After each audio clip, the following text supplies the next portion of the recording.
A group of heroes is headed into the Dark Forest on a mission to liberate their home. They all wield powerful weapons known as regalia, weapons that grant them power far greater than what any human is capable of, so they are fully prepared to defeat the dark beasts in the forest. However, the second they arrive, their driver gets yeeted into oblivion by one of the dark beasts.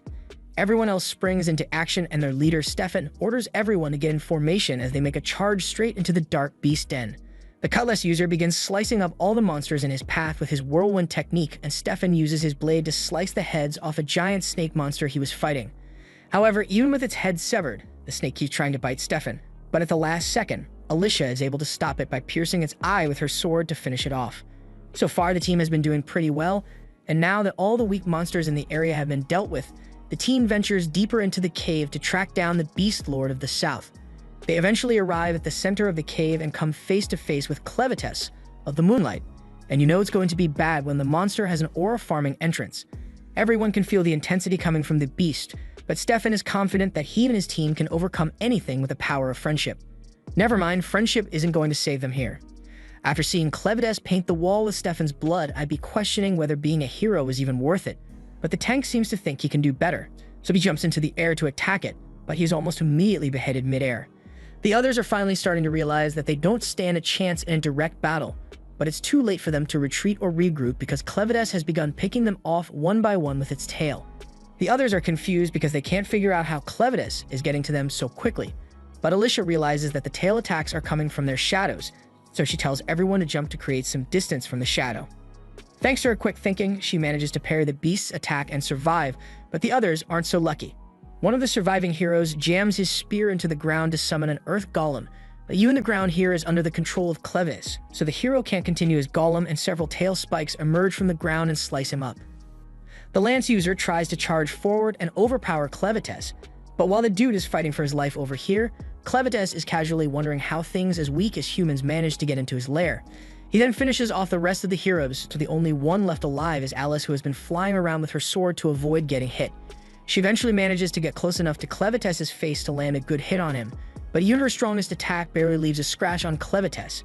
Meanwhile, Clevites is still deep in thought because he can't fathom the stupidity that led humans to attack his land when he hasn't had beef with them for over 1,000 years. But if they are going to keep bothering him like this, then he's going to need to come up with a more permanent solution. But first he has to deal with Alice, so he slashes her limbs off and sends her falling to her doom. A little while later, Clevites crash lands in the human kingdom, and he's here with vengeance on his mind. He was perfectly fine leaving the human kingdom alone as long as they had minded their business, but they just had to go trying to conquer his land. From what the heroes said before the fight, they were sent to fight by the king of Haydn, so he's going to need to have a word with him about this. The kingdom's archers are alerted to the threat, so they show up and take aim at Clevites. But unsurprisingly, those arrows do absolutely no damage. But despite the clear power difference, they continue attacking like it's going to do something. Clevites is just here for the king, so he was initially going to ignore all the other humans, but since they are attacking him now, he slaughters them all on his way to the castle. The castle guards begin prepping the rest of their defenses and aim their catapults at Clevites, but their weapons still have no effect on him, so Clevites rips through the castle walls with ease. Inside the castle, one of the guards goes to warn the king of Clevites' attack, but the king already heard all the crashing sounds, so he pretty much knows what happened. The heroes he sent must have failed to kill Clevites because the weapons of Haydn weren't strong enough yet. He realizes that Clevites is most likely here for him, so there would be no point in fleeing now because Clevites would just hunt him down. However, even if he is going to end up dying, the king wants to seal off the forge so the flames of Haydn are never extinguished. Meanwhile, Clevites is outside, and he is wondering why the humans here are so pitiful compared to the heroes that attacked him. At first he thought it might have been some kind of special training, but after the castle's guards fire Haydn metal ballistas at him, he realizes that their strength was in their weapons. Thinking back, even though it didn't do much damage, the sword Alicia used to slash his horn actually left a mark which shouldn't have been possible. Even if humans are nothing more than insects to him, an insect with a stinger can still be dangerous, so Clevites plans to get to the bottom of this. At the same time, down in the depths of the castle, the king goes to check on the forge of Haydn, but suddenly the walls around him begin to shake, so he realizes Clevites must be nearby and hurriedly seals the forge off. Moments later, Clevites rips the roof off the castle, and as soon as he spots the king, he calls him out. The king tries to act unfazed and tells Clevites that he has no right to speak to him like that, but Clevites tells the king to watch his tone because if he wanted to, he could wipe out all the humans in an instant. And not just the people of Haydn either, he could go after the people of the neighboring kingdoms as well. He could have killed the king by now. But even if he did that, another king would eventually pop up and disturb Clevetes's land again. So he is giving the king of Hyden one chance to explain himself. He wants to know why he ordered those heroes to attack him. But instead of actually explaining the reason, the king practically spits in Clevetes's face, saying a beast like him could never understand human ambition. Clevetes has heard all he needs to hear, so he slices the king's head off and begins making plans to wipe all humans from the face of the earth. However, as he is walking out of the destroyed city, he comes across a baby crying after its mother had been crushed under some falling debris. Clevetes feels no sympathy for it whatsoever, so he decides to keep walking. But then the baby's mother calls out to him and asks Clevetes to save her baby. Clevetes is a bit stunned by the mother's bold requests, so he reminds her that he was the one who brought ruin to this kingdom, and he has even decided to wipe out all humans, so why would he want to save a human child? The mother understands his point, but regardless of what the adults may have done to deserve Clevetes's wrath, she insists that the baby has done nothing to deserve such a fate. Clevetes doesn't see the point in arguing about the baby's innocence since all humans are the same to him, but he's willing to play along, so he asks the mother if she can prove the baby's worth to him.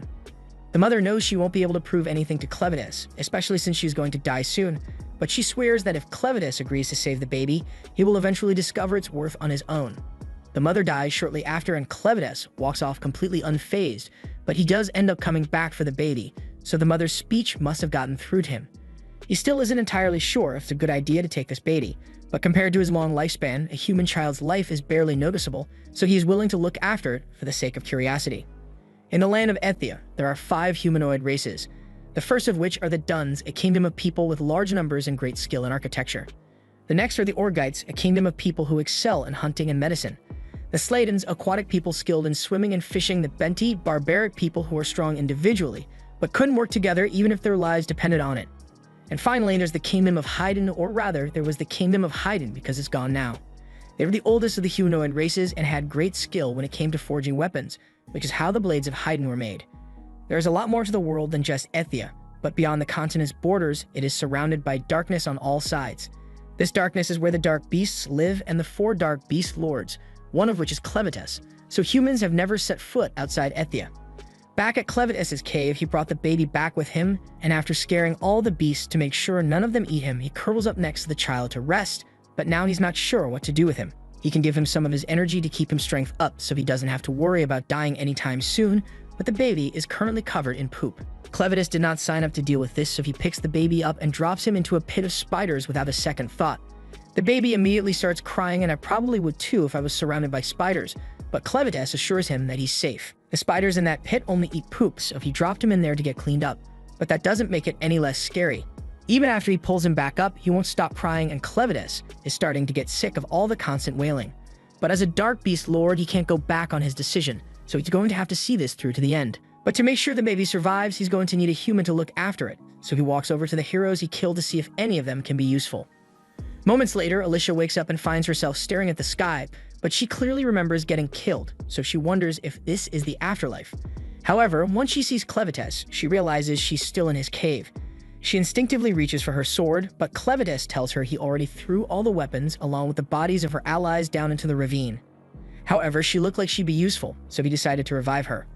Right now, Alicia is basically a walking corpse, and the only reason she can move is because of the dark energy that he imbued her with, but that's enough explaining for now, so he tells Alicia to make herself useful and give him some milk. It takes a moment for her to register what Clevetes just asked her to do, but he isn't joking. And this isn't a request either because he really needs that milk, so he uses his powers to force Alicia to comply. However, after several minutes of suckling, Clevetes finally realizes this isn't working. Alicia tells him it obviously wouldn't work because she's never had a baby before and she doesn't understand why someone like Clevetes would even want to keep a baby alive in the first place. Clevetes doesn't intend to explain his reasons to her, but since Alicia can't provide milk, he is going to need her to be useful in other ways. The baby won't die as long as Clevetes keeps giving it energy, but it will be perpetually hungry, so he asks Alicia if there's any other way to get milk. Alicia can't disobey Clevetes' command, so she tells him that you will need to hire a nursing mother to feed the baby, but to do that he would have to go to a human town, and with his current form he's guaranteed to cause a panic, so he decides to take a human form so he can blend in. He doesn't have much to go off, so he decides to take the form of the baby's mother and says he will be called Kren, while the baby's name will be Luna. Kren tells Alicia to lead the way to the nearest village, but before that they need to stop so Alicia can wash Luna's blanket, but while she's washing it, she realizes the blanket has the Hyden royal crest on it. Meanwhile, back in what's left of Hyden, The news of what happened has spread, so a scout was sent to inspect the damage. He can't believe that a single dark beast was able to cause all this destruction.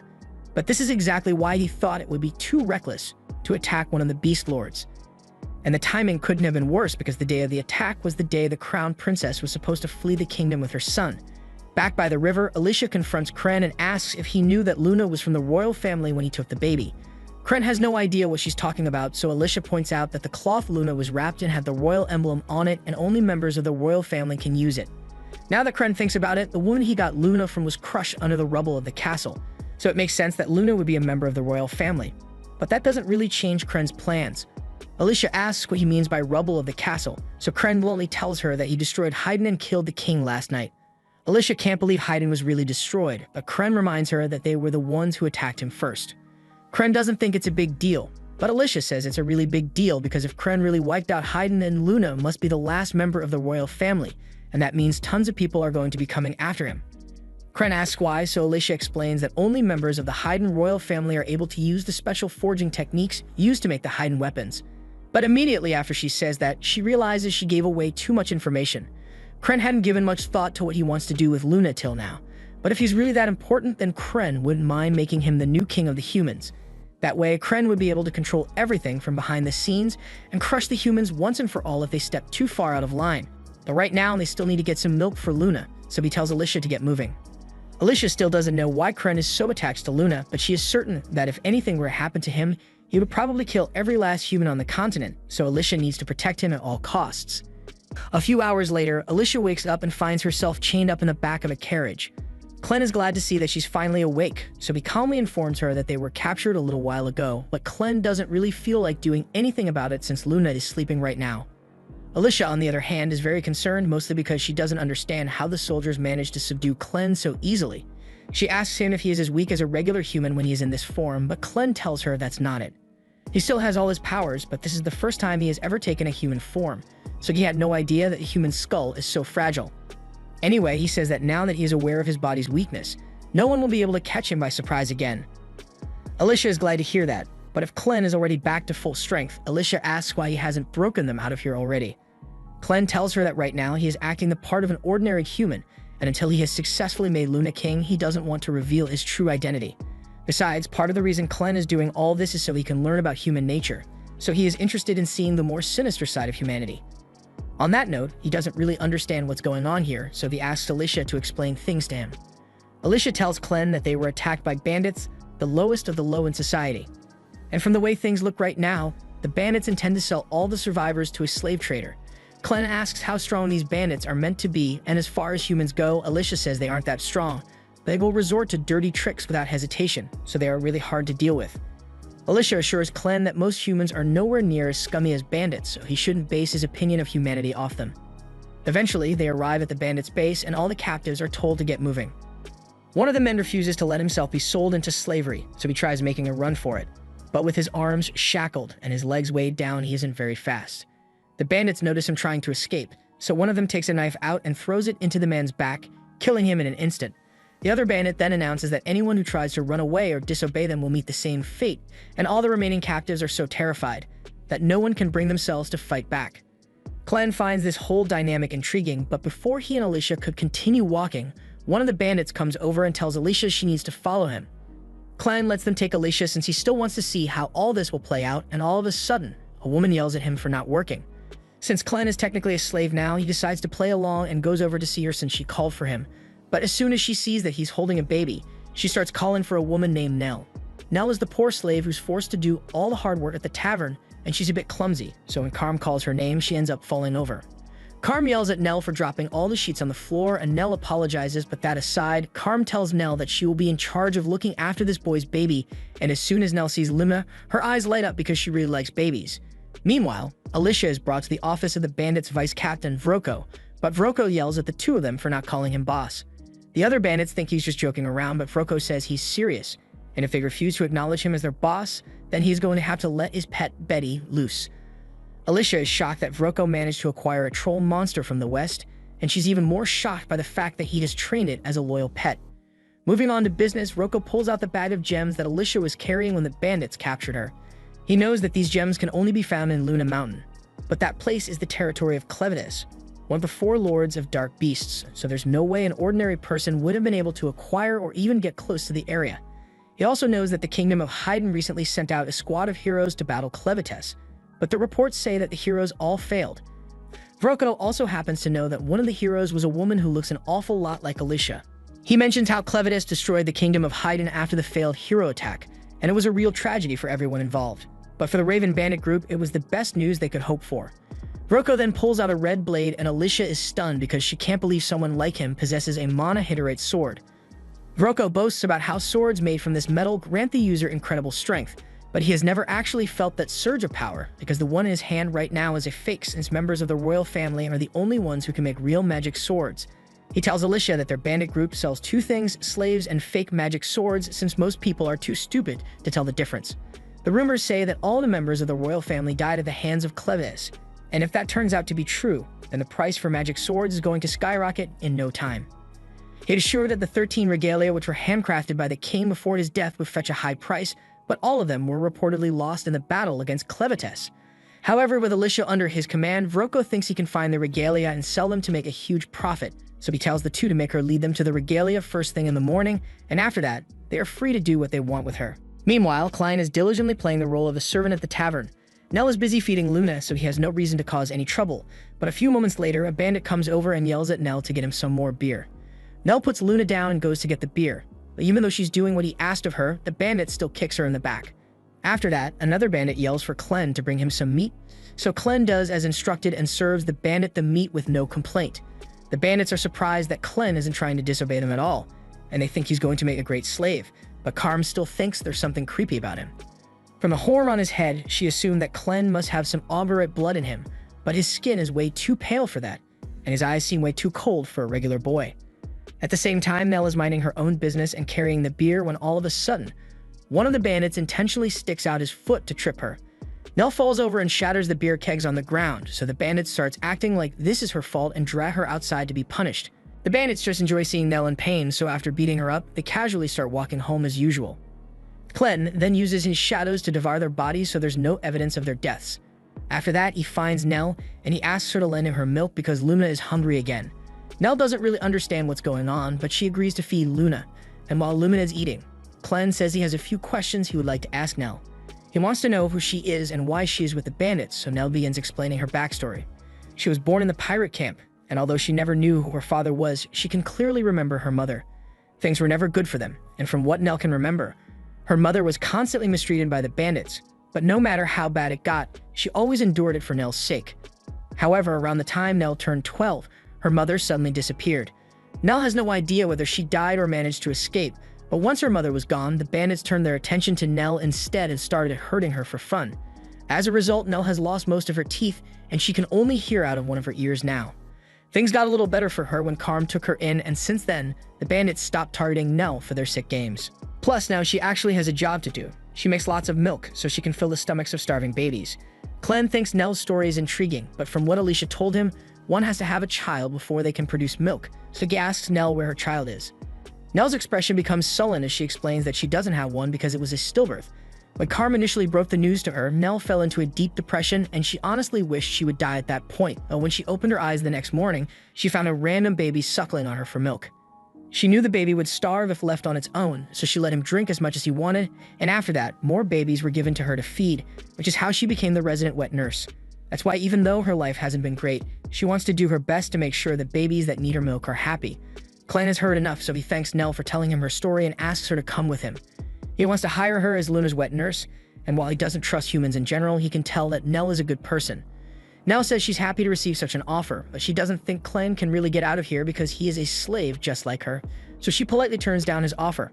Meanwhile, a few of the bandits are leading Alicia along a rope bridge, and once she realizes she's being led to a flooded mine shaft, she gets a really bad feeling.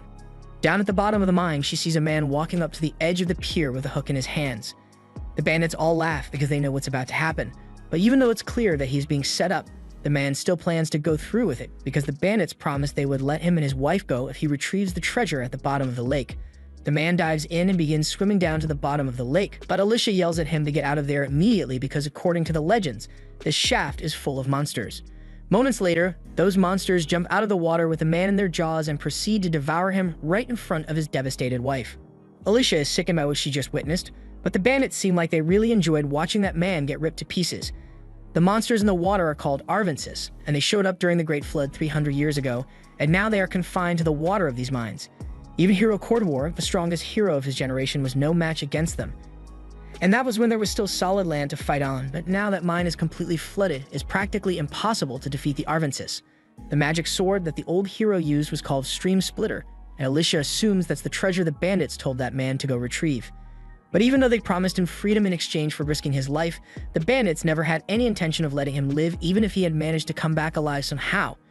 She calls them irredeemable scumbags, but the bandits tell her she's in no position to talk to them like that when her hands are bound, her feet are shackled, and they are on a bridge hundreds of meters in the air.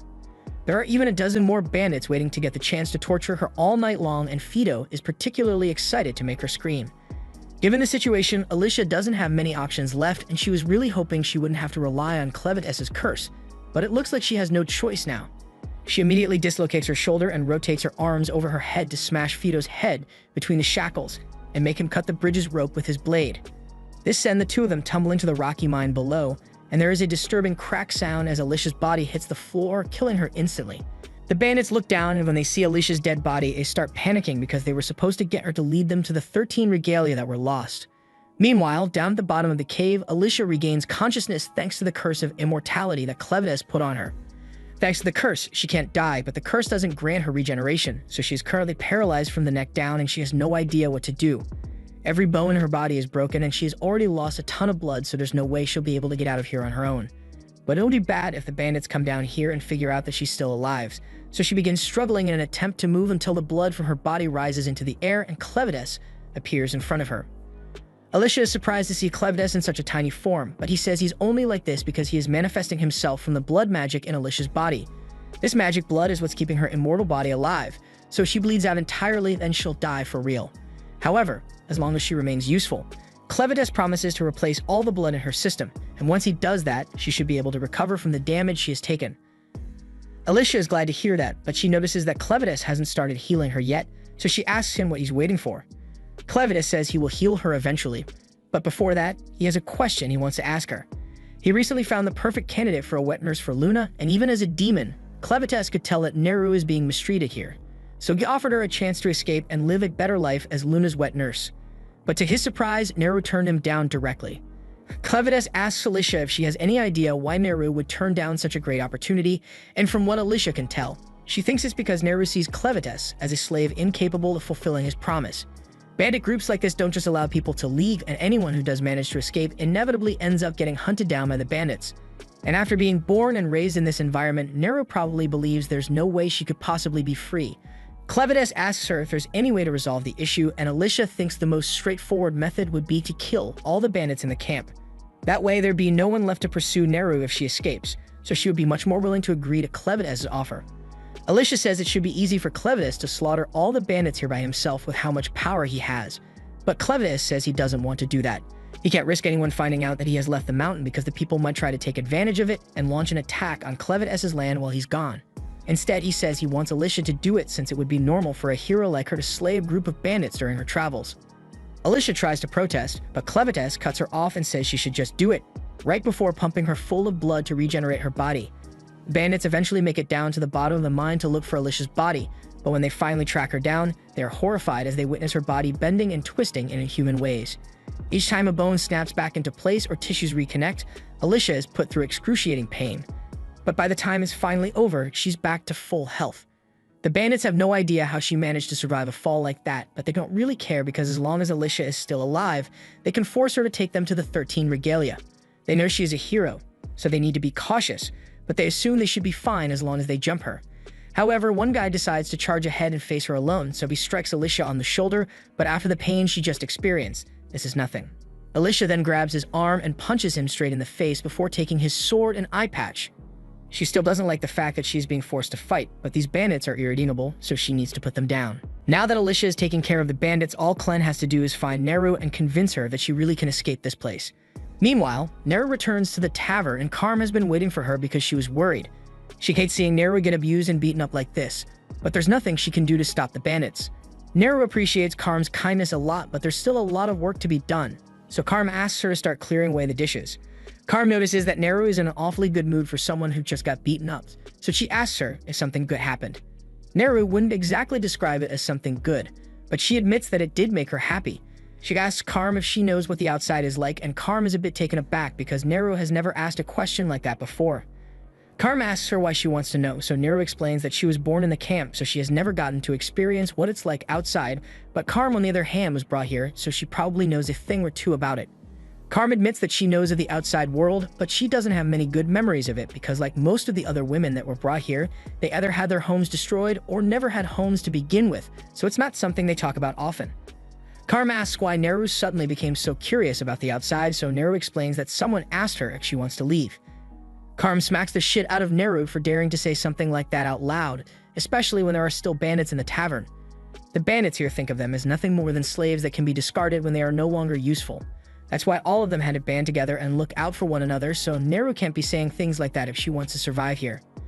Just then, Broko happens to walk in and he heard the whole thing, so Karm is really nervous about what he might do.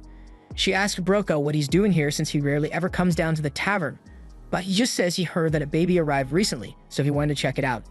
Karm asks Neru to tell Broko where the baby is, and last time Neru checked, Luna was in the stables, so Broko says he will go see for himself. But before he leaves, he asks Neru to come with him, and from the way he said that, Karm can immediately tell that it can't be good. She tries to stop Broko, but she doesn't have any authority here, so there's not much she can do, and Neru is completely oblivious to the fate that awaits her. Once Broko has taken Neru away, Karm slams her hands on the table in anger because Neru was the only one who would take care of the babies around here, but Broko doesn't seem to care about that at all. She tries convincing herself that there's nothing she could have done, and that Neru brought this on herself for talking about leaving in front of Broko, but she still feels really bad about what's about to happen to her. Just then, Klen shows up holding Luna, and Karm is startled at first because she didn't hear him come in, but then she realizes that he's probably just here because he wants to feed Luna. Unfortunately, she tells him that Neru is gone and she probably won't be coming back. Karm doesn't like it, but this is just the way things are here. Klen doesn't understand what Karm means by that, so he demands an explanation, and one look at Klen's eyes tells Karm that he's very serious about making sure Neru is alright. Meanwhile, Broko leads Neru down an old stairwell, and Neru is amazed because even though she has lived her whole life in this camp, she has never seen this place before. Broko explains that this used to be part of a large magic ore mine, and magic ores have a ton of uses. For example, the lamp Broko is holding uses magic ores crushed into insect oil to produce the fire, and before Broko became a bandit, he used to spend a lot of time researching the applications of magic ores, particularly ways to mix magic ores with various liquids to create interesting effects. By the way, just ignore those skulls on the floor because those aren't a bad sign or anything. Just then, Broko turns out the lights and Neru begins to panic because this place is pitch black, so she can't see anything in here. She pleads with Broko to turn the lights back on, and Broko obliges, but once Neru can see again, she is horrified to find Broko's pet monster standing behind her. Part of Broko's research was developing mixtures that would allow him to control demons like Betty here, which is also the reason he was able to become the leader of the bandit camp. And as the leader, he can't let someone like Neru live after she expressed a desire to escape, so he is going to have her executed at the hands of Betty. Neru begins panicking once she finally processes what's going on, so she frantically runs away, but then Broko gives Betty the order to eat Neru, so Betty starts chasing after her. As Neru stumbles away trying to escape, she thinks back to the offer that Klen made to her, and she really wishes she had taken him up on his offer, because things might have turned out different if she had. Just then, she spots Klen holding Luna at the other end of the tunnel, and the last thought that goes through her mind is how sorry she feels for not being able to take care of Luna anymore. Normally, this is where Klen saves her just in time, but nope, Neru gets eaten by Betty and is swallowed whole, so she's gone. Luna starts crying at the sight of such a horrific act, but Klen tells him that this is just the way the world works. Magic beasts need to eat, so he can't blame it for doing what it did. If anything, it was Klen's fault for not arriving in time to save Neru, and he is disappointed that he lost such a useful woman, but there's nothing he can do about it now. Klen then turns his attention to Broko, and he is confused because there's no way a proud troll from the Western Forest would ever submit to a short, buck-toothed man.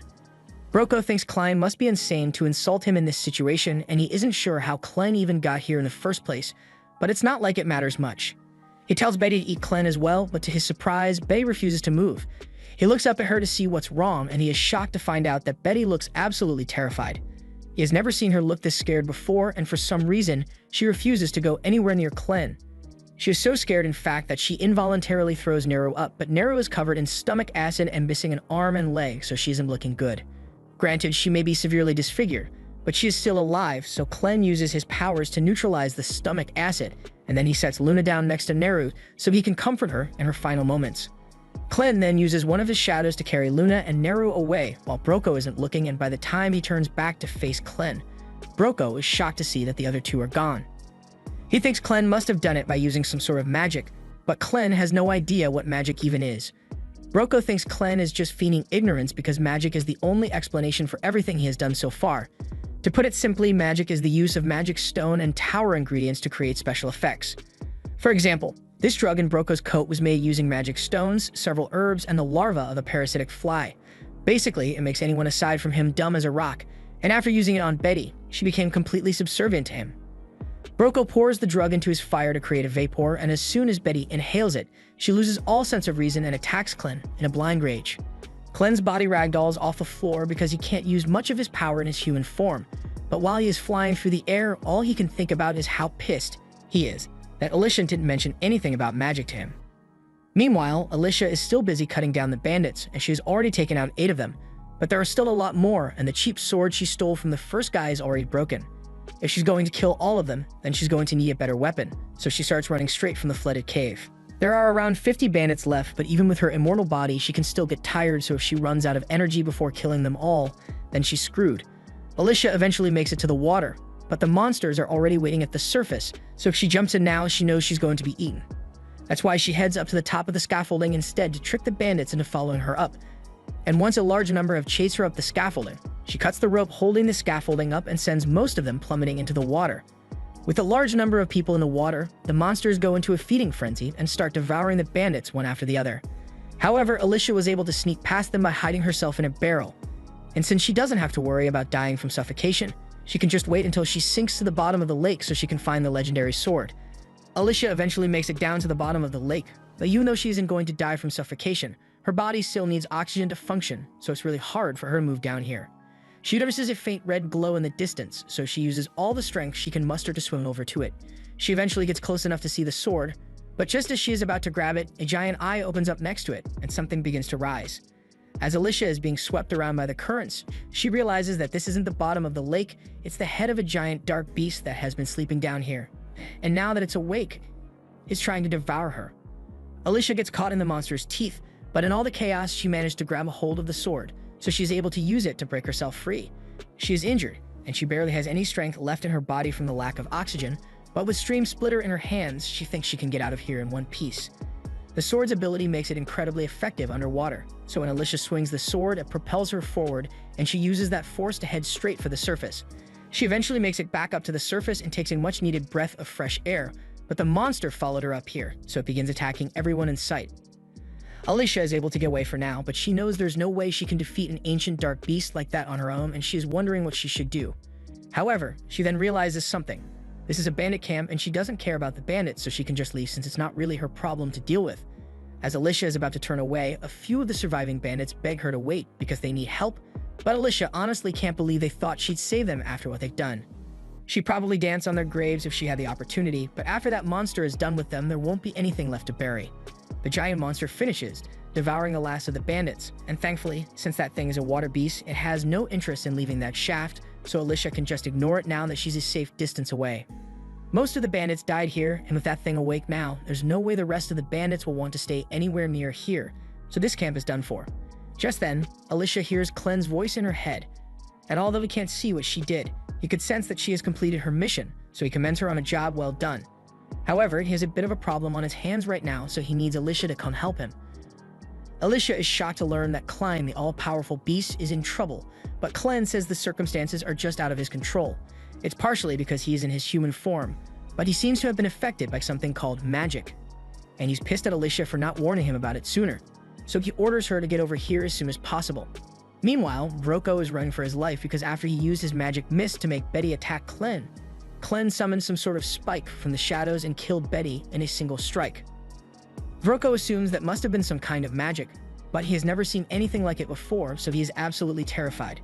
However, as he is running away, he happens to trip over Nell's almost lifeless body, and when he sees Luna sitting next to her, A wicked idea starts brewing in his head. Back in the center of the cave, Alicia finally arrives and she's out of breath since she had to run here as fast as she could, so all this smoke really isn't helping. Clan notices the sword she is holding, so he asks her what it is. However, Alicia gets defensive and tells him he can't have it. She had to risk her life to get this sword, and it's pretty much the only reason she managed to survive, so there's no way she's giving it up now. Clan doesn't really care about the sword that much, so he decides to just let her have it. Besides, he's still got bigger issues to deal with, like this red mist. It doesn't seem to affect regular animals or humans like Alicia, but is incredibly effective against dark beasts.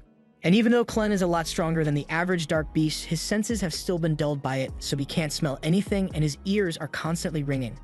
Technically, he could just go back to his beast form and blow all the mist away, but this cave is rather cramped and he is worried about causing a cave-in since he isn't sure where Luna is right now. Alicia is shocked to hear that Clan left Luna alone down here. He says she should still be nearby. He sent Luna to stay by Nell's side since she is on the verge of death, which in hindsight was a really dumb move, but it made a lot of sense at the time. Now he can't smell or hear Luna anymore because of the mist, so he asks Alicia to do something about it. Alicia has no idea what Clan expects her to do here because while she is aware of the existence of magic, it is practically a foreign language to her. Some humans can use magic, and some can't. That's just the way it works. All magic requires arcanite stones to work, and while some are gifted with the ability to draw out its power and achieve varying effects, but to people like Alicia, arcanite is just a useless rock. Clan calls her useless, but since Alicia can't use magic, they're just going to have to go looking for Luna with a mist in the air. But it's entirely possible that Luna might be dead already, so he's not getting his hopes up.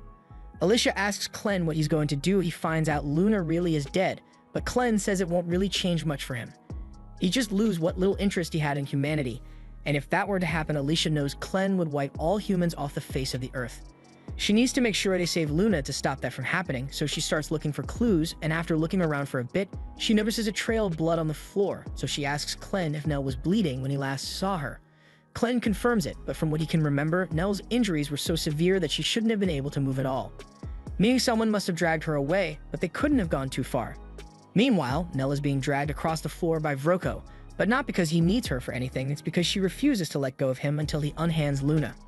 Earlier, when Vroko found Luna, he was only interested in him because of his Hidnite blood, but when he tried to get closer, Luna sensed the creep vibes coming off him and started crying with so much energy that it caused the arcanite lantern Vroko was holding to explode. Something like this could only mean that Luna has extraordinary magic talent, and that led Vroko to realize that Luna must be a surviving member of the Haydn royal family. He has a lot of plans for Luna now that he knows he's a member of the royal family, but he is having a hard time getting away because Nell won't let go of him. Nell is so badly injured that she's practically dead already, but she knows nothing good will come from Vroko having Luna, so he won't let him take her. Vroko is getting sick of this, so he takes out his knife and is about to cut Nell's wrists off so he can get away, but just then, Alicia shows up and she demands that he stop what he's doing. Vroko is shocked to see her here since he's sure he told the other bandits to lock her up, but by now those guys are sitting in the stomachs of the monsters in the lake. Clan notices Nell on the ground. He realizes that she must have used every last bit of her strength to stop Vroko from escaping, so he owes her one for that. Vroko realizes his chances of beating these two in a fight are slim, so instead he threatens to cut Luna's fingers off if they come any closer. This gets Alicia to stop, but Clan doesn't see what the big deal is since even if Vroko cuts Luna's fingers off, he can just use magic to heal him later. However, while that may be true, Alicia knows firsthand how painful the healing process is and she doesn't want Luna to have to go through that, so she asks Clan to let her handle it. She calls out to Vroko and tells him she's willing to make a deal in exchange for Luna's safety. She shows him the sword she is holding, and as soon as Vroko sees the crest on the handle, he recognizes it as the regalia that was lost in the lake. Alicia throws it at the wall behind Vroko and tells him he can have it as long as he releases Luna. But I'm pretty sure it would have been a better idea to just throw it at Vroko's head since she probably could have taken him out like that. Anyway, Alicia tells Vroko he's going to need both arms to pull that sword out of the wall, but as long as he puts Luna down without harming him, Alicia won't stop Vroko from escaping. Vroko thinks about it for a second, but then he breaks out in laughter because a hero would never relinquish their regalia so easily under normal circumstances. Meaning Vroko must have been right about Luna being a member of the royal family. And now that he is sure of that, he tells Alicia that one regalia isn't enough for him to give up Luna. If she wants him to let Luna go, then she's going to have to give him the exact location of all 13 regalia that were lost. Alicia hesitates for a moment since it would be terrible if Vroko were to get his hands on the regalia, but Clan tells her to just tell him what he wants to know because Luna is more important than a bunch of swords. Alicia agrees, so she informs Vroko that all the swords are at the bottom of a ravine near the den of Clevinus, but it's not like he'd be able to make it there to get the swords anyway. Vroko laughs and tells her that's where she's wrong, because even though Vroko can't fight, he still has magic on his side. So he pulls out a vial of powder and dumps it all over his body. He says this powder allows him to use invisibility magic, and while normally it would only be enough to make him slightly translucent, with Luna's talent for magic, as long as he gets him to start crying, Vroko is able to turn completely invisible. Alicia and Clem can't see him anymore, so Vroko thinks he can just walk away without them noticing him, but he failed to account for the fact that Luna is still crying in his arms, so as soon as Alicia pinpoints the location from the sound, she appears in front of Vroko and slices him in half. Clem then catches Luna and dusts the invisibility powder off him. So they are pretty much done here, but Nell is still in pretty bad shape. She's still barely breathing, and it's thanks to her efforts that they were able to catch Vroko before he got away with Luna, so Alicia asks Clem if he can save her. But Clem honestly isn't sure if it's worth the trouble, since he would need to use his dark ichor to heal her, but he's already using it to keep Alicia alive. Plus, Nell is missing a ton of body parts, so he'd need to rebuild a lot of her tissues and bones from scratch. It's going to be a lot of work, but Nell used everything she had to protect Luna until the very end, so Alicia pleads with Clem to save her. Clem eventually agrees, but he warns Alicia that he's going to have to briefly kill her so he can use the dark ichor to heal Nell, and Alicia says she's fine with it, but dying still really hurts. A few hours later, Clem is finally done rebuilding Nell's body. He did an amazing job because she's not ugly anymore. He even fixed all the damage she suffered at the hands of the bandits, and Nell is confused, but she thanks Clem since he obviously saved her life. However, Clem tells her if she's going to thank anyone, it should be Alicia, since she's the one who convinced him to rebuild Nell's body for her. And now that Nell is alive again, Clem presents her with the same offer as before to come with him and become Luna's wet nurse, and this time Nell happily agrees. The next morning, Clem confiscates Alicia's sword and she's devastated, but he tells her that having it out would draw too much attention to them, so he's just going to store it in his shadow until it's needed. In the meantime, Nell is done packing a bunch of the bandits' stuff for them to continue their journey, and she even found some nice clothes for Luna to wear. Alicia asks her if she's already carrying so much luggage on her own since it looks really heavy, but Nell says it actually feels light. Now that Alicia thinks about it, she recalls that Nell lost a large portion of her body when she nearly died yesterday, so Clem must have replaced those parts with something that made her stronger somehow, but she has no idea what he actually did. Nell approaches Alicia and offers to carry her sword for her since she wants to be helpful, but Alicia says she doesn't actually have her sword anymore, so Nell tells her that if she needs one, she remembers hearing something about Vroko keeping a bunch of cool swords in his desk. Alicia gets excited upon hearing this and begs Clem to at least let her have a regular sword. Clem knows Alicia is pretty much useless in battle without a sword, so he tells her she can go get one. She rushes off to rummage through Vroko's desk. With Vroko and the rest of the bandits dead, all the slaves have already run away, so this place is pretty empty now. Clem asks Nell if she's going to miss it, but she's had nothing but bad experiences in this place, so she's glad to be leaving. If anything, she wishes she could have said goodbye to Karm before they leave, and after hearing her talk about Karm like that, Clem realizes he might have made a mistake earlier. However, just before he could say anything, Clem is suddenly ambushed from above. While that's going on, Alicia breaks the door to Vroko's office down and starts searching through the desk. There she finds some money, a set of leather armor, and a decent sword, so she's satisfied and is about to return to Clem. But then Clem comes flying through the wall and crashes into the desk. He says he still isn't used to how easily this human body gets ragdolled all the time, but before he can explain what happened, Gart comes in through the hole in the wall, and at first glance, Alicia can tell that he is strong. She draws her sword to fight, but in the next moment, Gart lunges at her with a kick so powerful that the air pressure leaves a cut on her face. He's impressed that Alicia was able to react quickly enough to dodge his kick, but he doesn't think she can last long against him, so he starts hitting her with kick after kick until she loses her footing. Gart then jumps back and unleashes a torrent of wind, blowing Alicia straight through the roof. Alicia crash lands outside, and Gart is again impressed that she's still able to stand, so he offers her a deal. He's only interested in Clem, so he tells her that if she's willing to put her sword down and leave, then he won't fight her anymore. However, Alicia doesn't believe word Gart says since she thinks he must be one of the surviving bandits. She really wishes she had the Stream Splitter sword right now, but since she doesn't, she's going to have to rely on one of the techniques she learned from Haydn. She clears all unnecessary thoughts out of her head, so now the only thing on her mind is running the Fade with Gart, and her movements are much more precise now. Alicia's sudden burst of speed surprises Gart, but just as her sword is about to connect, Clem yells for her to stop. Alicia's body instinctively obeys Clem's command, but she still has nothing but murder on her mind, so Clem has to knock some sense back into her. Once Alicia is back to normal, Clem explains that this is all a huge misunderstanding, so there's no reason for them to be fighting Gart. Besides, if he hadn't stopped Alicia just now, Gart would have obliterated her body with a kick before she could slash him. Gart is a reasonable person, so he asks Clem to explain what exactly he meant when he said this is a misunderstanding. No matter how he looks at it, Nell over there smells an awful lot like a Western troll for some reason, and Gart was told that there was a troll being controlled in this camp before he came here. He had already seen the caverns below the camp, and he found the troll's corpse, but it had several body parts missing, almost like someone had intentionally removed them. Gart's hypothesis is that Klen is the leader of this camp, and he killed the troll for fun, but that's far from the truth. Klen asks Nell to take Luna and wait by the front gate since he has something to discuss with Gart, and once she's gone, he tells Alicia that Gart is really a dark beast in disguise. Alicia is shocked to hear this since she had no idea there were other dark beasts capable of transforming into humans, but Klen tells her Gart is just under the effect of a powerful illusion. As far as Klen knows, there's only one being who's capable of using such powerful illusion magic, and that's none other than the dark beast, Lord of the West, Zathir. And by the way, Klen doesn't get along with Zathir, so he'd like to avoid meeting him. Gart is shocked that Klen was able to figure out so much about him from such a short encounter, so he asks Klen to tell him who he really is. Klen doesn't want to reveal his true identity, so he lies and says he is a servant of the dark beast Lord Clevites. Gart believes him, so he dispels the illusion magic and reveals that he is a bird monster serving under Zathir. Now that he has revealed his identity, he asks Klen to show him proof that he is also a dark beast, so Klen reveals one of his shadow tails to convince him. That's good enough for Gart, so he calls for a truce. But Alicia is freaking out because this is a lot of information to take in at once. First off, she had no idea there were other beasts capable of disguising themselves as humans and speaking the human language naturally like Clevites. If that's the case, then what was the point of the heroes going into battle against Clevites in the first place?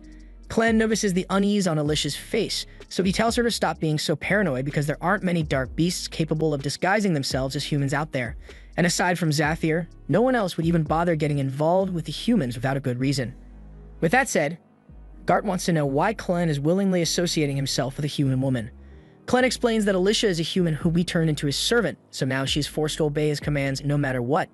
He is keeping her around to act as his guide while he learns about the human world. It's the same with Nell and Luna over there, but he doesn't intend to tell Gart anything more than that. Gart understands, so he won't ask any more questions, but he wants to make it clear that if Klen interferes with his mission, then he's going to have to kill him. And Klen tells him he is welcome to try, but killing him won't be easy. Anyway, since Klen answered one of Gart's questions, he says he has something he'd like to ask now. Earlier, Gart mentioned something about Zathir considering wiping out all of humanity, but he finds that strange since from what he remembers, Zathir always enjoyed observing the humans. The Orgites in the West even worship him as a god, so why would he suddenly want to wipe out all humans? Gart agrees to explain what happened, so he tells them that 3 days ago, he noticed that a few of the dark beasts in the West had lost their children. This by itself wouldn't be that strange, but he also found a vial nearby, and that led him to believe that the humans must be involved somehow. He went to Zathir and informed her of the incident, as well as 9 other similar incidents he discovered, and Zathir agreed that humans must be behind this, but she was a bit surprised that they would do something like this when she had treated them so well. She instructed Gart to go out and investigate, and if it is true that humans are kidnapping the children of the dark beasts in the forest, she's going to wipe them all off the face of the earth. Klen thinks about it for a second, and he realizes there may be a connection between the dark beast kidnappings and the bandits. Last night, while he was interrogating Karm, she told him that all the children who are born in this camp end up being sold to a mysterious group of men because of their talent, and that's what Vroko has planned to do to Luna as well. Klen assumes the dark beast kidnappings and the human children being sold must be related somehow, and since some kind of talent was mentioned, he believes magic must be a factor in this. Once Alicia hears Klen mention magic, her expression sours, so he asks her if she knows anything about it. She tells him that magic still isn't her area of expertise, but kidnapping children for their magical talent sounds like something the wizards would do. The wizards are people who change the way wars are fought in the human kingdom over the past few years. Right now, the outcome of battles almost entirely depends on the skills of the wizards each side has because a single wizard is capable of wiping out dozens, if not hundreds of men with one spell. Granted, wizards are also susceptible to attacks from other wizards, so it's not like they are unstoppable, but they are still a formidable force. The first person to introduce wizards into warfare was General Drell, otherwise known as the Dragon Slayer, and he is the same man who killed Alicia's father when she was little, so she has held a grudge against him for years now. That's an interesting story, but Klen doesn't understand why Alicia wasted her time coming after him instead of going after the man who killed her father, since Clevites never actually did anything to the humans before they attacked. But Alicia says it was her father's last wish, so she had to put her feelings aside and go through with the mission to advance through Clevites' territory. Meanwhile, elsewhere in the human kingdom, General Drell's army is heading towards the south, and he has got 50,000 men at his disposal because he plans to capture the ruins of Haiden and claim them for himself. What's left of the Haiden army is trying to stop him, but they've got 6,000 men at most to work with, and barely any wizards available, so there's no way they could fend him off. Meagle asks if the reinforcements are going to arrive soon, but with the current state of things, it will take at least 3 days for any reinforcements to arrive, so they are on their own. However, the commander has a plan to give them a fighting chance, so he tells Meagle that if they can get into the fortress at Highgate and seal it behind them, they might be able to hold their ground against Drell's army, even with a difference in numbers. However, that would require the cooperation of the soldiers inside the fortress, and even though he already sent a letter explaining the situation to them, he hasn't gotten a response yet, so he assumes the situation in the fortress must be chaotic as well. The commander and Meagle are yet to confirm whether the rumors about Clevites destroying Hyden are true or not, but if Bolate was willing to send General Drell to conquer it, he has to assume that Hyden really has fallen. If he had to guess, he would say Drell is after the Forge of Hyden, because without it you wouldn't be able to make any magic weapons. Meagle agrees that it would be bad if the Bolates were to get their hands on it and make magic weapons for themselves. But it's much more serious than that. The Royal Forge of Hyden is one of the oldest magic items in existence, so if the magic-obsessed Bolates were to obtain it, who knows what kind of secrets they would uncover. With that kind of power, it would be able to take over the entire continent, which is why the commander says they have to be stopped at all costs. At the same time, General Drell meets with the most powerful wizard in his forces, Maynard, and Maynard informs him that he has just confirmed that Hyden was indeed destroyed by Clevites, and all the members of the royal family have been confirmed dead, all except for the 6-month-old crown prince. He is the only one left who is of royal blood, but his whereabouts are currently unknown, so Maynard can't confirm whether he's alive or dead. But in other news, he recently got word from the bandits that they found a baby, and the description matches that of the prince, so Maynard thinks it's worth investigating, and Drell gives him full authority to do whatever it takes to find that baby and bring it to him. Clan and the others have just arrived at a nearby town, so Nell makes him a cup of coffee while they wait for Alicia to gather some info. Clan has never heard of coffee before, so he asks Nell for an explanation, but she doesn't really know what it is either. It's just an expensive drink that Vroko used to have her make for him sometimes, so she grabs some of the coffee beans on their way out since she figured Clan might like it. Clan decides to give the mystery bean soup a chance, so after letting it cool, he takes a sip and it actually tastes really good. Nell is glad that he likes it, but there's something she's been meaning to ask him. She wants to know what happened to that strange man who attacked Clan back in the camp, since he just kind of disappeared at one point and it seems strange. After Gart learned about wizards and magic from Alicia, he told Clan he would be leaving to report back to his master. So they won't be seeing him for a while, but he assures Nell that even if they do run into him again, he won't attack because he's not suspicious of them anymore. Just then, Alicia comes running up the hill, and she has bad news because she just found out from the village that the situation in Hyden is an absolute mess right now. The neighboring country of Bolate broke past the border and invaded, so Hyden is fighting back, but with the king dead and the capital destroyed, there's no way they can win. The country of Eslan apparently tried to stop Bolate's advance, but it did little to slow them down in the end. Clan asks why the nation of Eslan would want to help defend Hyden when they aren't involved in the conflict, so Alicia explains that Eslan has been at war with the Bolates for ages, but right now, they are currently weaker than the Bolates, so they don't want to let them get their hands on the Hyden Forge because that would make them unstoppable. Of course, even if they were to get their hands on the Forge, they wouldn't be able to utilize it properly without someone of royal blood. The main problem here is that Hyden is severely outmatched since Clan killed their king, and they don't have any sorcerers to use in battle, so at this rate, it won't be long before Hyden is wiped off the map entirely. That sounds really bad, but Clan doesn't see why he should care since all he wants to do is make Luna king, so whether the Bolates take over Hyden or not, it doesn't matter to him. Alicia tells Clan, it does matter, because if Hyden becomes Bolate territory, then Luna will never be able to become king. Under Bolate rule, only Bolate-born citizens can become king, and from Luna's appearance, it is very obvious that he is a pure-blooded Hydenite, so he'd become an outcast under Bolate rule. Furthermore, pure-blooded Hydenites are extremely rare and highly sought after, as their blood holds the key to effectively refining Arcana Sight.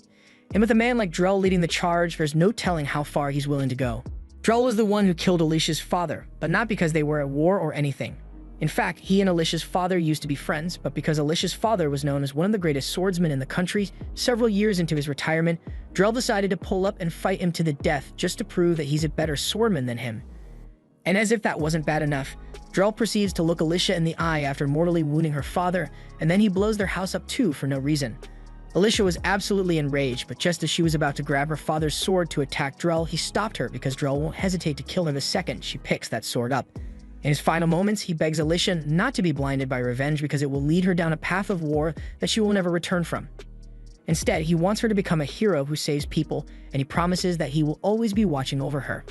Having experienced Drell's cruelty firsthand, Alicia tells Clan that the only way to assure Luna's future is to stop the Bolates and drive them out of Hyden. Clem understands that Alicia is right, but he's still a little annoyed by the fact that he's going to have to protect a place that he had previously decided to destroy. Alicia is glad that Clem is willing to help, so she says she'll get ready to leave immediately, but Clem tells her he wants her to stay here. If he's going to be intervening directly, he can't let people know that he's only doing this because Alicia asked him to, so he will need a reason to confront Drell. And the fact that Drell has been kidnapping Dark Beast children to use for his wizard army is a pretty good reason. It will also give Clem an excuse to see just how strong these wizards truly are, so he's a little excited. He's sure Alicia must be itching to get her revenge on Drell for what he did to her father, but her father's last wish was pretty clear. He wanted her to become a hero, not someone driven by revenge. Alicia remembers the promise she made, but after everything that has happened, she can hardly call herself a hero anymore. She's just a walking corpse who is forced to serve him. While that may be true, Clem asks her what she thinks it means to be a hero. Even if Alicia doesn't think she's a hero, Clem is certain that Nell thinks of her as a hero since her life is so much better now thanks to Alicia's effort. Alicia realizes he is right, so she agrees to stay behind, and as Clem transforms, he rushes out into the forest and starts heading for the Bolate army. Meanwhile, the Bolate army has just broken through the second fortress on their way to Haydn, and Rode is starting to get really worried because if they aren't stopped soon, then it won't be long until they make it to Hitterat. He immediately races along the cliff faced with Mikkel, and tells him that there's a shallow river up ahead. So if they want to stop the Bolate army, or at least slow them down, and this is going to be their best shot. While that's going on, Alicia takes Nell and Luna into the city, and while they are walking down the street, they hear the distinct sound of someone getting the shit beat out of them. At first, Alicia is a little concerned, but then she realizes it's just one of the bandits who managed to survive her attacks, so she's not really interested in helping him. The people of this city know all about the bandits and everything they've done, so once they recognize this guy is one of them, there's no way they just let him go.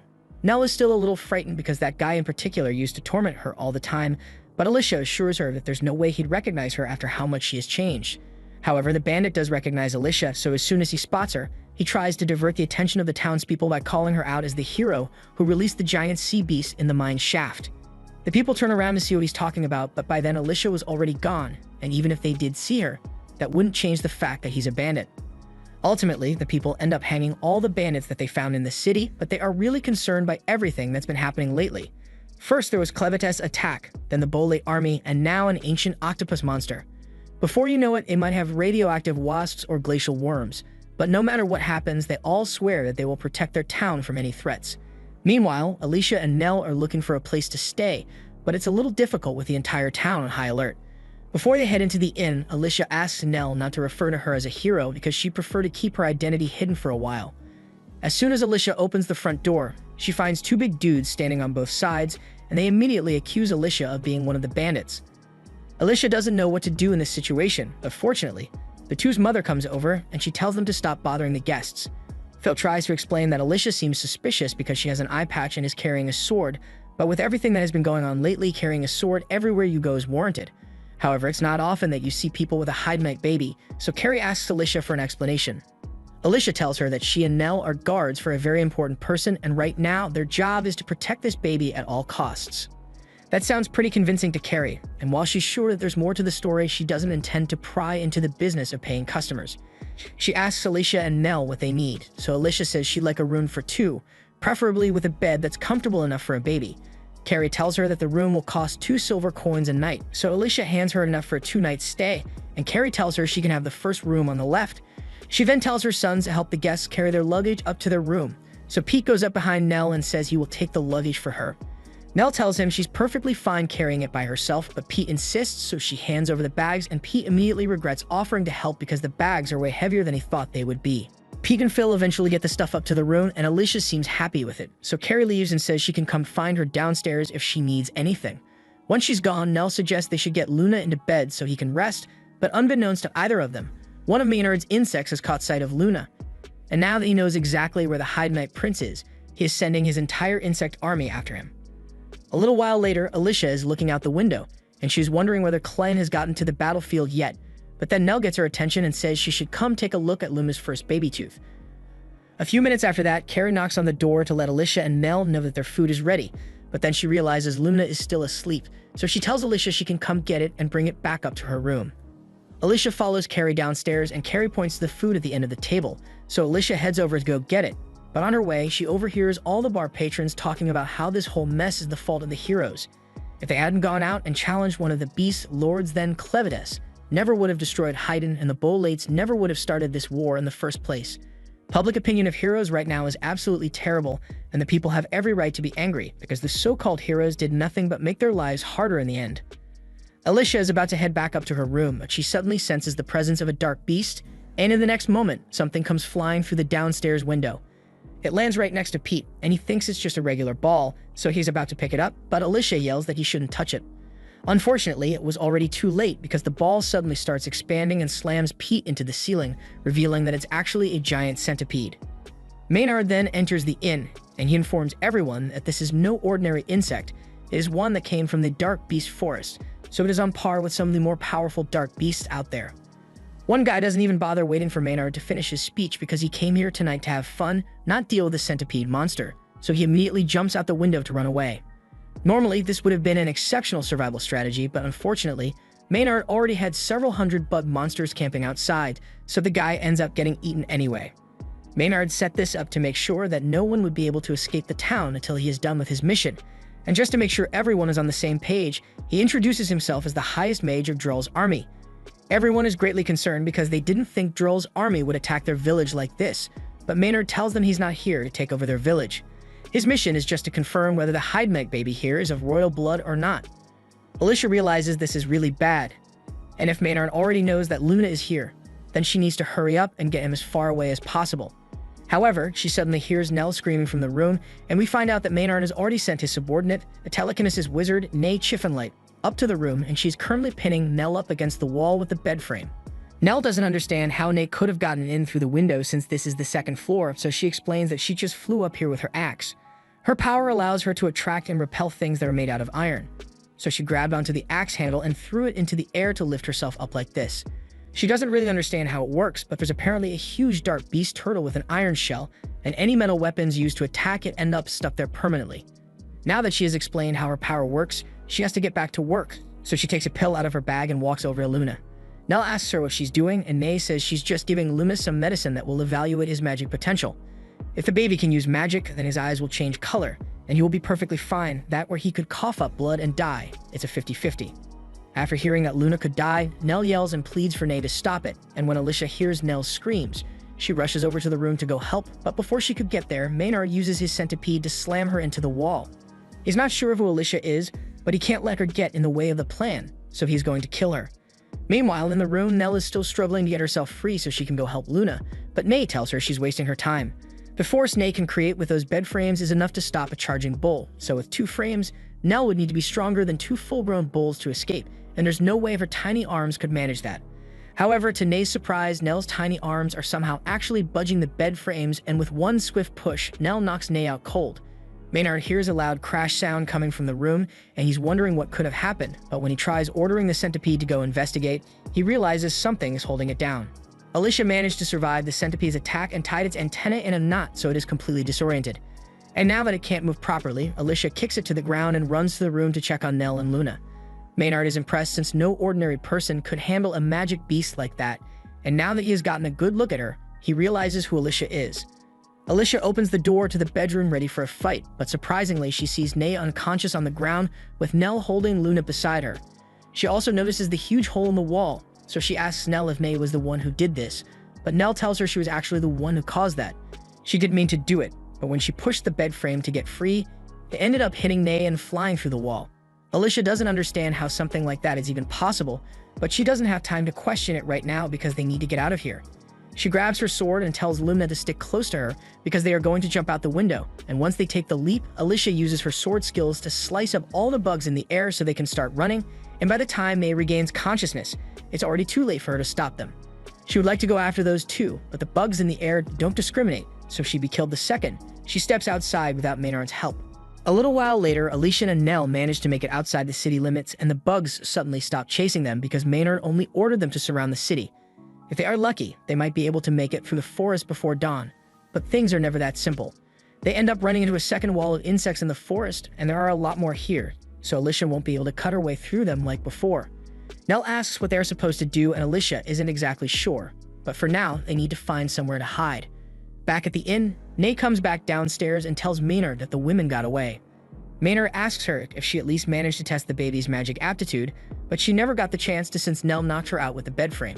Maynard realizes that they severely underestimated those two, but this whole thing has allowed him to confirm a few details. First of all, the blonde woman was the hero Alicia Glenfall, and Maynard is certain of it because he was there when Drell killed her father. There's no way a hero would be traveling with an ordinary baby, so that pretty much confirms that Luna is the Hiddenite prince they've been looking for, and he is practically edging with anticipation of how fun it's going to be to torture a hero when he gets his hands on her. And Nay is just staring at him, wondering why she has to spend time with this lunatic. Once Maynard is done laughing maniacally, he tells Nay that they need to round up all the people and bring them out to the main square. Once all the people are outside, the town's leader asks Maynard why he brought them out here, because if he thinks a few buds are going to be enough to make them submit, he has another thing coming. Maynard is amazed by how bold the people here are, but he wants to make a few things clear right off the bat. First, he says he and the Bolate army wouldn't even be here if the King of Hyden hadn't made that idiotic gamble and attacked Clevites. And now that the capital has been destroyed, it is possible that Clevites might come back to take over the land, so the Bolate army is kindly stepping in to protect them. It's pretty much just an excuse for them to invade Hyden, and without the king and his magic weapon, there's pretty much nothing that they can do to stop it. Besides, Maynard tells them they have a greater enemy to deal with in the meantime, because the blonde woman from earlier is one of the 13 heroes that started this whole mess, so if they want to take their frustration out on someone, they can start by hunting her down. Meanwhile, Drell's army is still on its way to conquer the fallen capital of Hyden, and they are in the middle of crossing a shallow river when Drell suddenly stops in his tracks because he can sense that someone is watching him. He tells the stalker to come out immediately because there's no use in hiding when the moon is so bright tonight. All of a sudden, Rode jumps out from the bushes nearby, and he immediately jams his spear into the water, freezing the entire thing solid and trapping the feet of all Drell's soldiers. He then orders all his men to advance, and even though Drell's army outnumbers Rhodes 10 to 1, they come prepared with ice cleats, so they are still able to move freely while even Drell's enslaved dark beasts can barely walk. Mikkel leads the soldiers into battle and tells everyone to target Drell's wizards first so they can't free themselves. Drell is familiar with the Frost Spear's abilities, but even at max output, it shouldn't have been able to freeze the entire river at once. He assumes Rode must have stationed some wizard further upstream to cool it just below freezing, so the Frost Spear could handle the rest, and he admits that he's impressed with how well thought out Rode's strategy was. Rode seems to have truly mastered the Frost Spear, and if he defeats Drell here, he can put an end to this entire war, but Drell tells him it won't be that easy. Rode charges at Drell with his spear, but Drell counters with a heavy backhand slash, sending Rode several feet back. Rode remains determined and uses his spear to launch an ice magic attack at Drell, but Drell reacts in time to dodge it and leaps off his horse, leaving it frozen in place. Rode and Drell then begin fighting, and once again, Drell is impressed with Rode's capabilities, since while a regalia may grant you power, it takes real strength to draw out his full potential like this.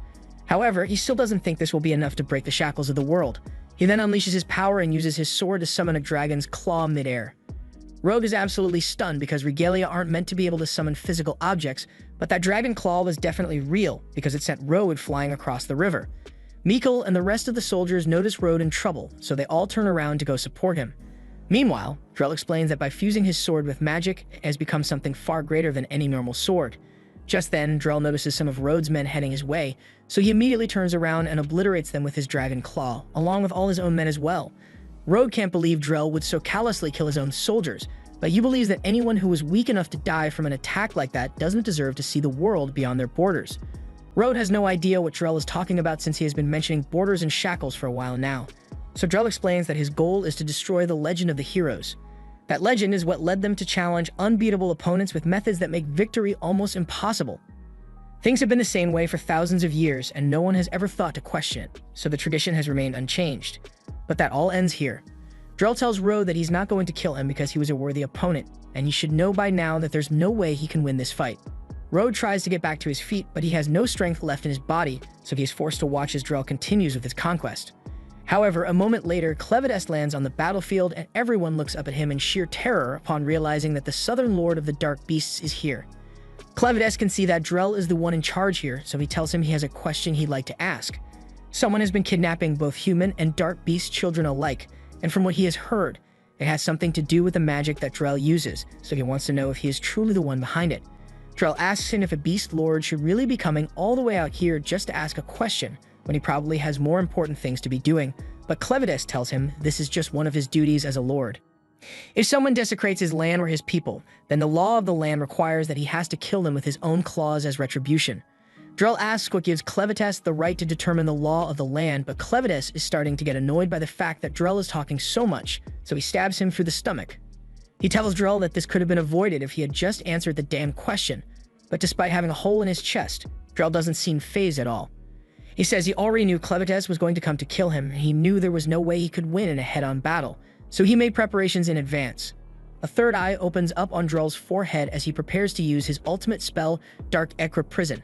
This catches Clevitas off guard since he had no idea it was possible for humans to use Dark Ichor, and in the next moment, Drell's body explodes, covering Clevitas in his blood. Once all is said and done, the only things left are Drell's sword and a giant sphere of what used to be Drell surrounding Clevitas. However, if you thought Drell was dead, you'd be wrong because before he blew himself up, he transferred his consciousness to his sword, so he no longer has a human body and is a being made up entirely of the magic from his sword. He went through a lot of trouble to sacrifice his body for this Dark Ekra Prison, and he is confident that even someone as powerful as Clevitas wouldn't be able to break out of there easily. Clevitas seems to have been rendered unconscious by the prison, so he remains immobile inside, and Drell plans to leave him there until he eventually dies of starvation or old age. Road looks on in astonishment and dread because he can't believe that Drell was really able to defeat Clevitas so quickly when the 13 heroes failed to do so. If he is capable of doing something like that, then Haydn stands no chance against his might, and Drell is more determined than ever to continue his mission, so he orders all of his remaining soldiers to get ready to move out. Meanwhile, out in the forest, Alicia and Nell are still trying to escape Maynard when Alicia suddenly senses that something is wrong. However, she has no idea what caused the strange feeling, and there's no way for her to contact Clevitas from here, so she tells Nell they need to keep moving. All the while, a group of angry townspeople are slowly hunting them down on Maynard's orders. This was the end of episode 7. Subscribe to not miss the next part.